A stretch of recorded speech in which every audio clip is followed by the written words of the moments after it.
Cuando surge la posibilidad, ¿no?, de dar una charla de este tipo, hablar de seguridad, que es un tema que generalmente, o generalmente no, últimamente está en boca de todos, uno tiene muchos temas para elegir, ¿verdad?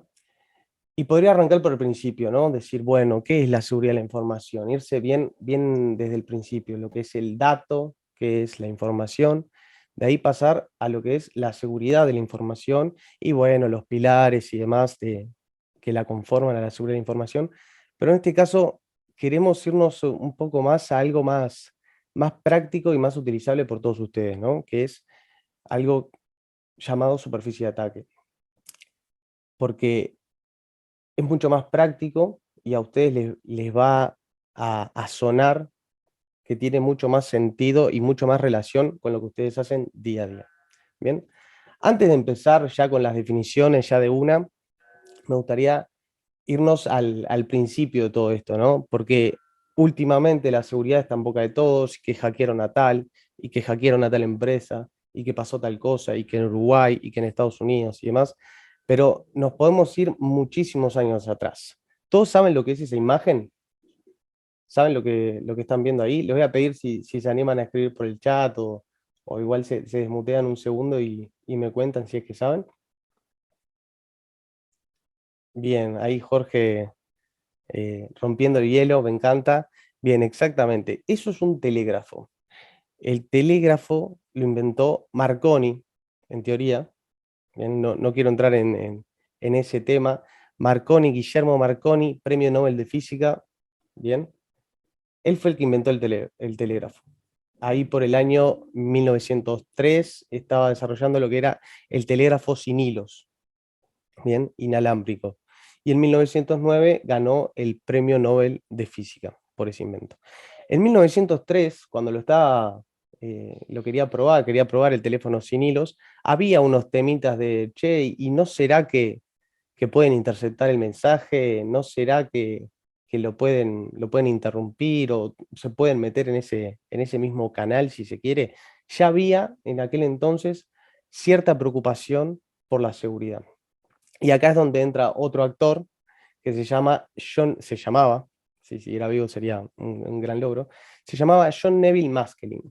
Bien, John Neville Maskelyne era un inventor y un mago.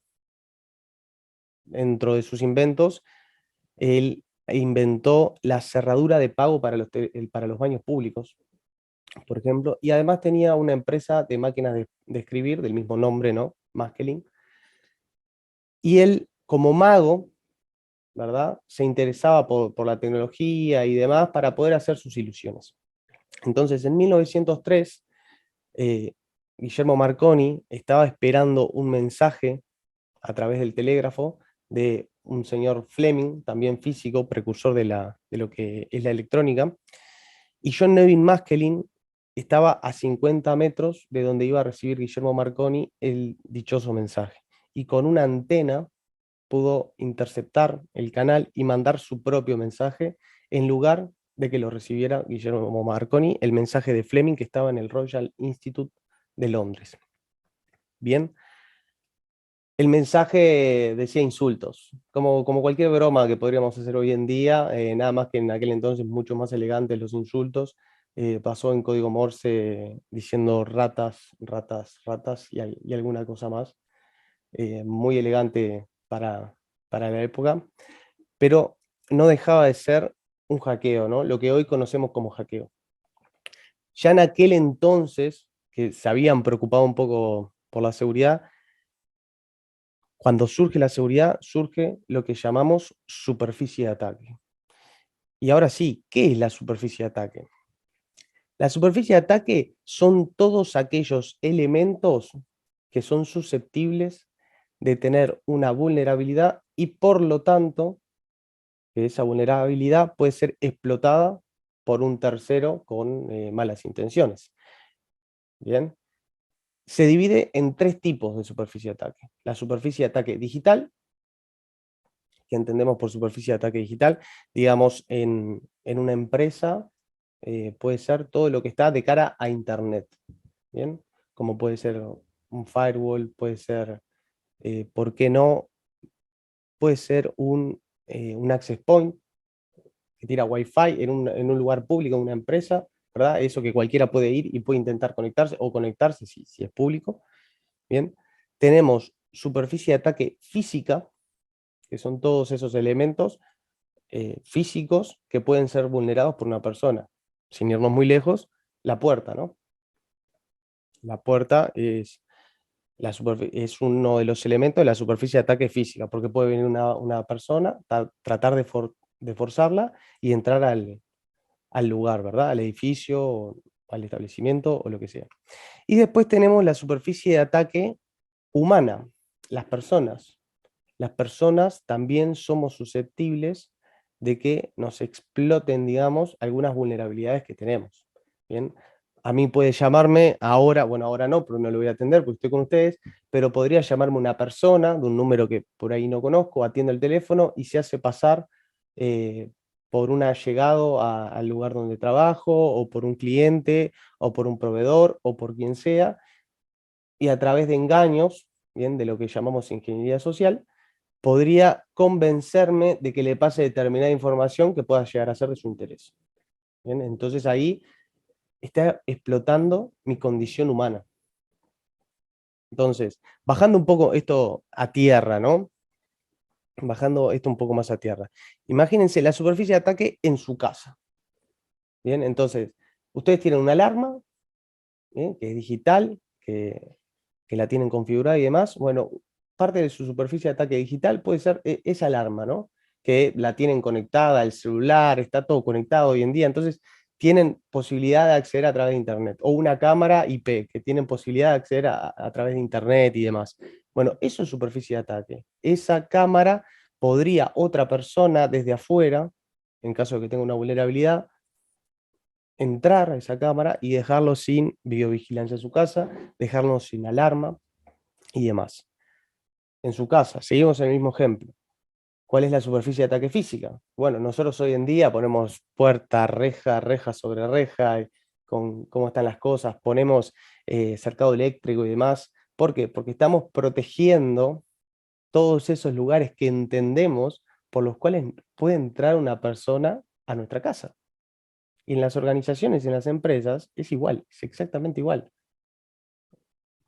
La pared no es no forma parte de la superficie de ataque. Es decir, a no ser que venga alguien con un auto y lo estrelle contra su pared y la rompa y entre por ahí, pero generalmente no protegemos la pared, protegemos los puntos de entrada, lo que está de cara al exterior, lo que puede hacer que una persona vulnere y nos entre, ¿no? Las personas, las personas en nuestra casa, pensemos el mismo ejemplo. Ustedes conocen el cuento del tío. El cuento del tío trataba de explotar la vulnerabilidad de una persona dentro de su casa para poder robarle o poder entrar y demás. El cuento del tío era, voy a tratar de hacerlo corto, voy a un edificio, toco timbre, me atiende alguien, o me atiende una persona, soy fulano tu sobrino, se me rompió el auto, necesito plata, te vine a mostrar el auto, tío, tía, necesito dinero, y porque se me quedó y necesito ir a tal lado. Esta persona puede caer en ese estratagema de esta persona, ¿no? Y bueno, cuando baja resulta que hay otra persona. No, no, no, él fue a buscar el auto, yo soy el amigo, deme a mí que yo después le doy. Y así se han robado y se han hecho un montón de fechorías. Entonces, es muy fácil buscar el análogo de lo que es la superficie de ataque a nuestra vida cotidiana. Bien, sigamos. Sigamos con las historias. Sigamos con las historias. Que todo esto tiene mucho, ¿no? De lo que es la superficie de ataque. Acá, si ven la diapositiva, habla de un uruguayo. Habla de un uruguayo que se aprovechó una vulnerabilidad de Facebook y pudo haber hecho muchísimo dinero. Nada más que no tenía malas intenciones. ¿Quién no le dio alguna vez al botón olvidé mi contraseña? Porque efectivamente se olvidó la contraseña. Entonces, acá surgen varios métodos de recuperación de contraseñas, ¿verdad? Que me manden un mail, que me manden un código al celular, que me llamen por teléfono. Entonces este uruguayo por la viveza criolla, se le ocurrió, vamos a hacer un paréntesis, ¿todos saben lo que son los números 0900?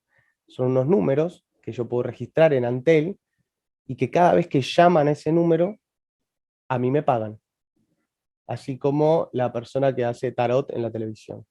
A esa persona, por llamar a ese número, cada vez que la llaman, se paga, se le paga. Entonces este uruguayo se le ocurrió, ok, voy a poner un número de teléfono para que Facebook me llame para recuperar mi contraseña. Fue a Antel, registró un 0900, cada vez que lo llamaban le iban a pagar a él, iba a generar dinero, y fue en Facebook y puso ese número de recuperación. Entonces empezó a poner, olvidé mi contraseña. Medio para recuperar la contraseña, llamame y pásame el código. Y ahí Facebook iba, no tenía un control sobre eso y llamaba. Y llamaba, y llamaba, y llamaba, y llamaba. Y esta persona le entraba en llamadas y dinero, y dinero, y dinero, y dinero. Había dicho al principio que no tenía malas intenciones. Bueno, lo reportó, dijo, no tienen aplicado este filtro. ¿Ven? No tienen aplicado este filtro y esto puede hacer que me llamen a cualquier número, un número que sea de pago. Y ahí Facebook lo arregló. Eso también es superficie de ataque. ¿Bien? Porque es un punto dentro de toda una aplicación gigante, monstruosa que es Facebook, que es susceptible de tener una vulnerabilidad que puede ser explotada, aprovechada por un tercero para generar un daño. ¿Bien? La, la superficie de ataque está en todos lados, en todos lados. Ahora quiero pasar a otra historia que también tiene mucho de esto de superficie de ataque, pero con otro ejemplo, que acá hay algo que hay que tener en cuenta, ¿no? La seguridad tiene que estar contemplada siempre, siempre, en todos los puntos. Por ejemplo, en Facebook, cualquier cosita puede ser utilizada en nuestra contra, como las películas que dice todo puede ser y será utilizado en su contra. Bueno, acá es lo mismo. Imagínense por un momento que con un pendrive pueda ocurrir un desastre de este tipo. Yo sé que puede parecer un poco amarillista y también es un poco la idea para que uno agarre noción de lo que puede llegar a ocurrir. Por un pendrive. Y esto nos remonta a otra historia, un poco más famosa, quizás muchos la conozcan, que habla del año 2010, data del año 2010, de la planta nuclear de Natanz, en Irán. Bien. Acá podemos hablar de teorías conspiranoicas, de quién fue, de cómo fue y por qué y quién hizo qué cosa. Hay alguna teoría que dice que, bueno, que Natanz estaba eh, invirtiendo en armamento nuclear, tenía su plan nuclear, y a Israel y a Estados Unidos no le gustaba mucho.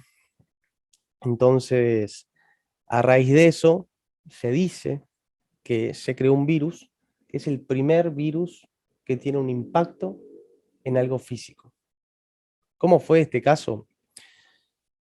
La planta nuclear de Natanz lo que hacía era refinar uranio. No sé qué tanto se llevan con el uranio, pero la refinación de uranio es necesaria porque no cualquier tipo de uranio sirve para crear armas nucleares. Es el uranio altamente enriquecido. Entonces, lo que hacen es que pasan el uranio por unas centrifugadoras, ¿bien? Y estas centrifugadoras separan el uranio más pesado del más liviano y utilizan uno de ellos para las armas nucleares. Y tienen cientos de centrifugadoras. Entonces, este virus lo que hacía es, entraba, modificaba los sensores de los PLC que decían a qué velocidad estaban revolucionándose las centrifugadoras, descalibraba varias cosas y tomaba el control de dichas centrifugadoras. Entonces, la gente que estaba ahí pensaba que todo estaba andando bien, porque las lecturas de los sensores estaban correctas. Y bueno, si pueden imaginar que en un lugar donde está lleno de centrifugadoras, uno anda con audífonos, casquitos. Entonces, a veces es muy difícil sentir si una máquina está parada o está funcionando. o si está funcionando más rápido de lo normal, porque uno no siente mucho esa diferencia de sonido al estar con los oídos tapados. Entonces este virus lo que hacía, para lo que se programó, que pudo haber sido mucho peor, era agarrar las centrifugadoras y revolucionarlas a una velocidad muy, muy, muy grande, durante un periodo corto de tiempo. Entonces, si estaban andando a 35.000 revoluciones por minuto, que andaban más o menos en ese orden, las pasaba a 59.000 revoluciones por minuto. El orden era más o menos de ese, ¿no? Giraban muy rápido, no era algo así nomás. ¿Y qué pasa? Los materiales se desgastan, los rotores tienen algo que eh, a cierta frecuencia, bueno, vibran, ¿bien? Y cuanto más veces los hagas pasar por esa vibración, bueno, más se desgastan también. Entonces esto lo que hacía era que las centrifugadoras se rompieran y las cambiaran. Y el proceso de enriquecimiento de uranio se detenía y tenía que ir al estado anterior y empezar de vuelta. Y se rompían y las cambiaban, y se rompían y las cambiaban. Entonces, Irán se disminuía su producción de uranio enriquecido y esto retrasaba el programa nuclear. ¿Bien? Puede haber sido mucho peor, porque cuando uno está eh, enriqueciendo uranio, espero que alguno, no creo que muchos hayan tenido contacto con uranio, yo tampoco, pero entiendo que cuando uno está enriqueciendo uranio, el uranio altamente enriquecido, que es el que se usa para el armamento militar, es el que es fisible, ¿bien? Que puede ocurrir una fisión y explota, una reacción en cadena que genera una explosión. El objetivo del virus no era hacer explotar nada, pero si hubiesen querido, lo pudieron haber hecho. Cuando empiezan a revolucionar las centrifugadoras a gran velocidad y se detienen de pronto, aumenta la presión, y esto tiene válvulas de escape, que también estaban hackeadas a través de este virus, y que no funcionaban. Entonces, a grandes presiones, esto explota. Esto es bastante impactante. Esta es la primera vez en la historia que un virus afecta el funcionamiento de algo físico. ¿Y cómo entraron? Es la pregunta, ¿no? ¿Cuál fue la superficie de ataque ahí? ¿Qué fue lo que vulneraron? ¿Cómo hicieron? Porque la central nuclear, bueno, conexión a internet y demás, todo súper, súper, súper regulado. Bueno, la superficie de ataque ahí, lo que explotaron fue la parte humana. A través de, bueno, pendrives y demás, una persona, un curioso, agarró un pendrive, lo encontró tirado y no tuvo mejor idea que enchufarlo en una computadora dentro de una central nuclear. Y ahí todo el resto es historia. Después, analizando el código, se dieron cuenta que el código del virus era demasiado sofisticado y era mucho más pesado de lo normal, como para hacer obra de un hacker por ahí. Había un equipo, se entendió que había un equipo, expertos, trabajando durante bastante tiempo para poder lograr este objetivo. Controlaba exactamente un modelo de PLC de una marca en específica, Siemens en este caso, para poder controlar las centrifugadoras. Era todo muy conveniente, parecía teledirigido. Entonces, la seguridad y la superficie de ataque, poder entenderlo, entender qué es lo que está pasando, puede prevenir cosas como esta. Bien, si yo hubiese querido, esto pudo haber sido mucho peor. Continuamos. A ver si acá. Entonces, hoy al principio le decía, bueno, esto es mucho más aplicable, ¿no? A su vida cotidiana. Y la pregunta es, que surge acá, ¿qué relación tiene esto con lo que están estudiando?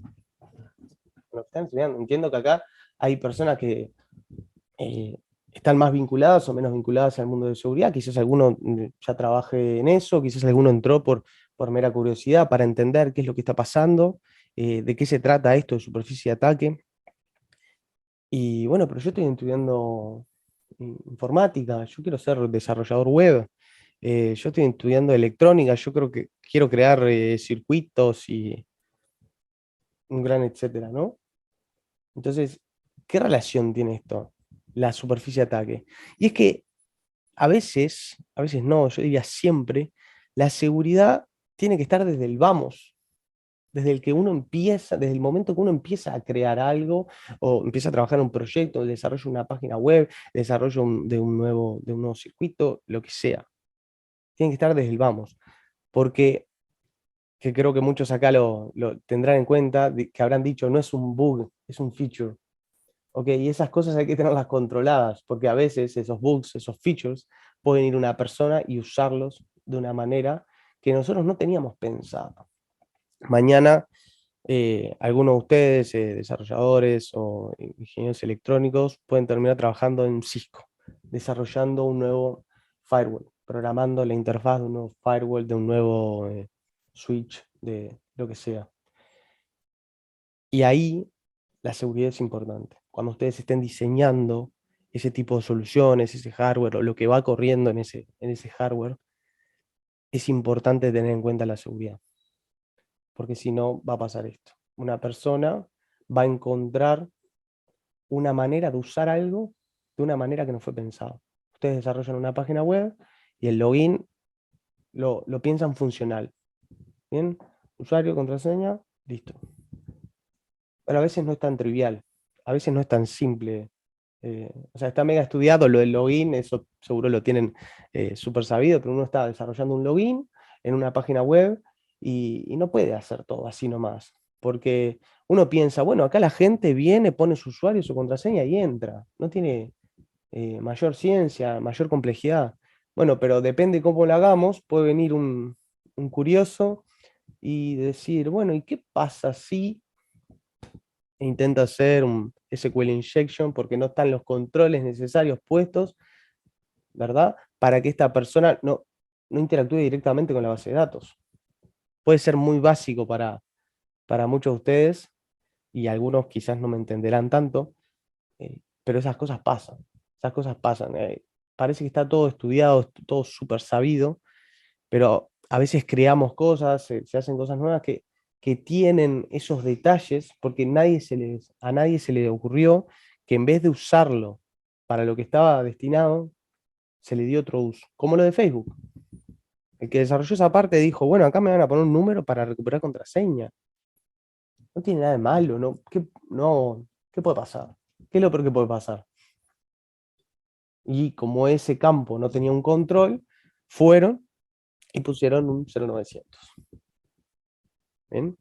Entonces, esto desemboca en lo que es el modelado de amenazas y la seguridad en el diseño, que es algo que nosotros tenemos que tener presente al momento de diseñar cualquier cosa en la que estemos trabajando. Perdón. Entonces, nosotros tenemos que, desde que estamos creando algo, pensar como los malos. Pensar en, ok, esto está destinado para usarse de esta manera, pero ¿qué pasa si alguien lo viene y lo quiere usar de otra manera? Y ahí tenemos que modelar las amenazas, es decir, pensar los posibles casos de uso que puedan terminar explotando una característica o un bug, una feature de nuestro sistema y perjudicándonos. La seguridad tiene que estar desde el vamos, porque, como les decía hoy, la superficie de ataque, ya sean cualquiera de los tres aspectos, digital, físico, de las personas, está en todos lados y son esos elementos que pueden ser explotados por un tercero. Entonces, si nosotros tenemos una mirada de seguridad de cara al futuro, a lo que estamos creando, a un producto final y terminado, tenemos que pensar en esos elementos que son susceptibles de ser explotados por un atacante. En el desarrollo, en la creación, vuelvo al ejemplo de los circuitos y demás, pero en lo que sea, en lo que sea.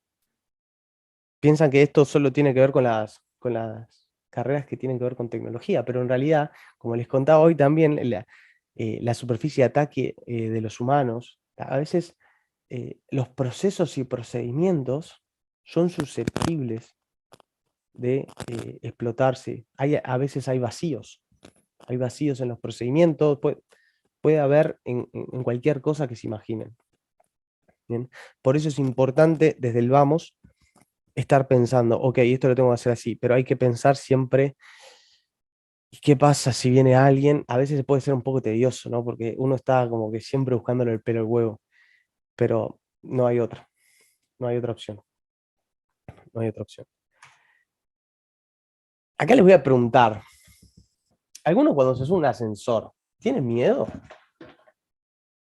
Escríbanme en el chat si tienen miedo, si no, es lo más natural del mundo, ¿no? Uno va, se sube a un ascensor, aprieta el botón y ni se preocupa, ni se... nada, porque tal cual dice para nada. Es correcto, es que a veces la seguridad, como dice la diapositiva, está implícita. Paula sí tiene, bien, perfecto. Paula es un poco más de las mías, mucho.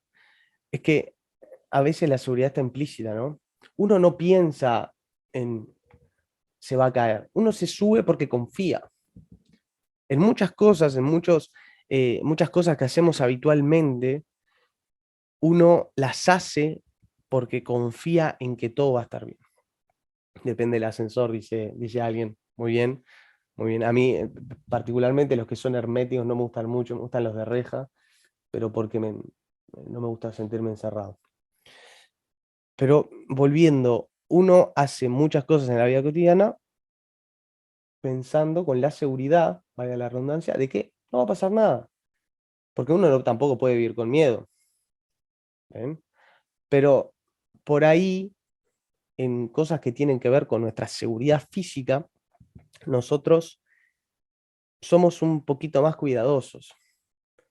Acá todos, me imagino, conocieron el Parque Rodó, quizás no todos, pero la montaña rusa del Parque Rodó, y a veces daba un poco de, quizás subirse no era una cuestión de adrenalina, sino de miedo real de que sucediera algo. Y ahí dudábamos un poco más, dudábamos un poco más, siempre cuando se refiere a nuestra seguridad física. No podemos dudar de todo, porque si dudamos de todo no salimos a la calle, si estamos pensando siempre que algo puede pasar. Pero me hago otra pregunta. ¿Todos andan en moto acá? No, claramente no. Pero ¿hay alguno que ande en moto? Haya andado, tiene una moto, le guste andar en moto y demás. Sí, bien. Pasión, me encanta, me encanta. Y voy a hacer una pregunta a alguno que ande en moto o bueno, en auto, ¿quién nunca ha ido rápido en auto? Quizás no manejando esa persona, pero con alguien de copiloto, acompañante. Cuando uno va rápido, ¿por qué va rápido? ¿Por qué no tienen miedo de ir rápido? Porque creo que tenemos la confianza en, bueno, si vamos a 140 es porque tenemos plena confianza en que el auto va a frenar o la moto va a frenar. Porque nadie se animaría, y apuesto lo que quieran, nadie se animaría a ir a tal velocidad si no creyera que el vehículo fuese a frenar. Ahí la parte de seguridad la tenemos implícita. Nosotros tenemos plena confianza en que el vehículo va a frenar. Por eso nos animamos a ir a 120, por eso nos animamos a ir a 90. Cuando vamos en bici y vamos enajenados con todo, haciendo deporte, y vamos, y vamos, y vamos, y vamos, y vamos, no nos preocupamos si podemos frenar. Nosotros sentimos, sabemos que el freno va a funcionar. La seguridad ahí está totalmente implícita. Para estos casos, para estos casos, no nos preguntamos, che, ¿y esto anda? ¿Esto está aprobado? ¿Y si falla? ¿Y si falla? Y acá la cuestión es que quizás en otro tipo de cosas que hacemos, que tienen que ver más con el mundo digital, no nos preguntamos sobre la seguridad. No nos preguntamos si, eh, bueno, que entro a una página web, entro al wifi de público y acá hay seguridad, ¿o no? ¿Nos preguntamos, no nos preguntamos? ¿Qué opinan? Empezás lento y respetando y luego confiás, dicen en el chat. Confiás porque tenés esa certeza. Lo que quiero que se queden hoy es, ok, pero lo pienso, el miedo, o tengo esa certeza, pero ¿por qué? Porque esa certeza, obviamente para cosas como el ascensor, está bueno tenerla, porque si no andaríamos todo por escaleras, seríamos mucho más sanos también por andar tanto por escalera. Pero esa es una pregunta que está bueno hacerse, quizás no con el ascensor, pero sí con otras cosas que hacemos. Cuando nos hacemos una cuenta en el banco, cuando nos llega un mail, que nos ponen un link, que nos dicen, por favor, venga a reclamar sus $200 por HSBC y yo no tengo cuenta de HSBC, ¿qué me estás contando? A veces está bueno preguntarse, ¿no? Si esto es seguro o no. Y ahora les quiero dejar con una pequeña reflexión para que se queden y ya los dejo hacer preguntas. Por mi parte, no entra el Wi-Fi público ni loco, dicen. Buena decisión, buena decisión. Antes de ir con esta analogía, les voy a hacer otra con lo que dicen del Wi-Fi público. Si ustedes se encuentran un cepillo de dientes tirado, ¿lo usarían? Bueno, lo mismo pienso, opino del Wi-Fi. Está ahí solito, lo usa todo el mundo, no me genera mucha confianza usarlo. Ahora vuelvo con la reflexión principal que les quiero dejar. Hoy en día, hoy en día, nosotros, las personas, interactuamos con muchísimas cosas. Ya no es como hace 50 años atrás, que lo que era una persona era todo en el mundo físico, digamos. Hoy tenemos mucho de nosotros en lo que es el mundo digital. Tenemos redes sociales que tienen una parte de nosotros. Tenemos, bueno, las cuentas de banco, hoy todo un número, está todo en un sistema, en una red, está todo por ahí. Y acá surgen bastantes preguntas, ¿no? Entonces, si lo que yo soy, mi humanidad, no es solo la parte física, ¿no? Y está también en internet, en la red, en las redes sociales, en las plataformas que uso, los bancos, las empresas que me prestan servicios y demás, entonces también me tengo que preocupar de la seguridad ahí. Y en los países hay entes estatales que se preocupan por la seguridad de las personas. También se preocupan por la seguridad del país en sí mismo. Entonces vemos, por ejemplo, Estados Unidos tiene la NSA, la National Security Agency, que se preocupa por la seguridad desde un punto de vista menos tangible, ¿no? La seguridad informática y los ataques entre países y demás. Y entonces, eso es algo que deberían tener todos los países. El Ministerio del Interior, por ejemplo, en Uruguay, tendría que protegernos físicamente, pero también digitalmente, porque es lo que somos, ¿no? También tenemos cosas digitales y son nuestras, también son nuestra propiedad, también forma parte de nuestra vida. También nos tienen que proteger ahí, porque esa también es nuestra superficie de ataque, también nos hace como personas. También esas cosas son susceptibles de ser explotadas por un tercero para generar daño. Entonces los dejo con esa reflexión ahí, que la pueden pensar, le pueden dar vueltas, después si quieren me comentan y los dejo abiertos a que hagan cualquier pregunta sobre lo que quieran.